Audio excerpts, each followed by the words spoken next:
ঈদুল আজহার মাত্র একদিন বাকি। এ উপলক্ষে রংপুরের বদরগঞ্জ উপজেলার ঐতিহ্যবাহী শ্যামপুরা হাটে জমে উঠেছে পশুর হাট। এখানে ক্রেতা বিক্রেতারা ভিড় জমাচ্ছেন পশুর হাটে। ক্রেতারা বলছেন,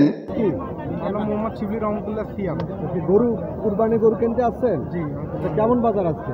বাজার আজকে মোটামুটি রিজনেবল প্রাইসে দিচ্ছে, যেহেতু শেষের দিক, আর যত বেলা নামবে সম্ভবত দাম আরও কমতে থাকবে।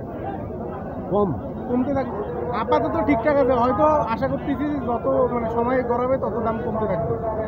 ভাই আপনার নাম কি? আপনার নাম কি? মোহাম্মদ বশির রহমান। গরু কিনতে আসছেন? কেমন বাজার?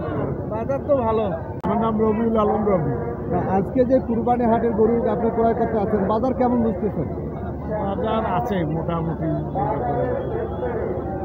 আপনার নাম কি? মোহাম্মদ আলতাফ হোসেন। আপনি কি ওই শ্যামপুরা হাটের বর্তমান দায়িত্বপ্রাপ্ত হিসেবে আছেন? আপনার হাটে তো প্রচুর গরু উঠেছে, তবে ক্রেতারা বলতেছেন দাম নাকি সমপরিমাণ আছে, কিন্তু বিক্রেতা বলতেছেন গরুর দাম কম। তা এখানে কি স্বাভাবিকভাবে আছে গরুর দাম? আছে। এখানে কোনো অনিয়ম বা কোনো অনিয়ম নেই।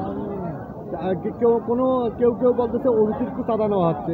না চাঁদা ওরা খানে একটা গরু বিক্রি করতেছে 200 টাকা দিতে, ওরা আমার না। স্বাভাবিকভাবে আপনাদের সরকারি নিয়ম অনুযায়ী কাজ করবেন। আমি এই মুহূর্তে দাঁড়িয়ে আছি রংপুরের বদরগঞ্জ উপজেলার ঐতিহ্যবাহী শ্যামপুরা হাটে। এই শ্যামপুরা হাটে প্রতি বছরের নয় এবারও প্রচুর পরিমাণ গরু উঠেছে। যে তারা বলছে তাদের মূল্য নাকি স্বাভাবিক রয়েছে, কিন্তু যারা বিক্রেতা তারা বলতেছেন তাদের গরুর মূল্য নাকি অনেকখানি কম, এবং তারা অন্যান্য বছরের তুলনায় এবার ঈদুল আজহার কুরবানি ঈদে এই গরুর মূল্য বাজারটা কম হওয়ায় গরুর মালিকরা হতাশাগ্রস্ত হয়ে পড়েছে।